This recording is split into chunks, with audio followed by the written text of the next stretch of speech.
दुपारनंतर व्यवसायाला जायचं त्यामुळं खूप टाईम होता बघा तयार होण्यासाठी.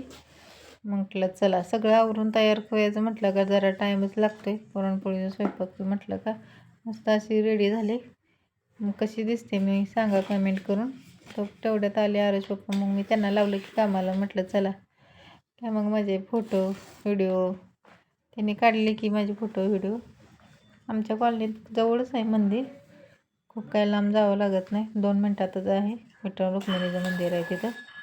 मग तिकडे जाईल तिकडं मी त्याच प्रथा करते, कारण मी तर गावाकडून नाहीच लग्न झाल्यापासून इकडंच राहते. तर म्हटलं चला, अगोदर राहत होती तिकडे वेगळीच होती, इथं आल्यावर वेगळीच आहे.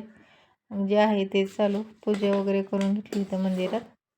मग तुळशीला पण वसून घेतलं आणि आज भजन होतं तर तिथं एकादश होती ना, मग भजन पण होतं. मग खूप गर्दी झाली होती, थोडं उशिरा गेली. एक काकू म्हणत होते मला आमचं पण व्हिडिओ टाक बरं का यूट्यूब. म्हटलं बरं. मग काही ताई म्हणत होते आमच्याकडे या. मी बघा किती उंच दिसते, म्हणजे खूपच हाईट आहे. आणि इकडे विडे घेतात, आमच्याकडे काही तसं नाही. मग ते बायकांना हळदी कुंकू लावून त्यांच्या ओटीत द्यायचा असतो विडा.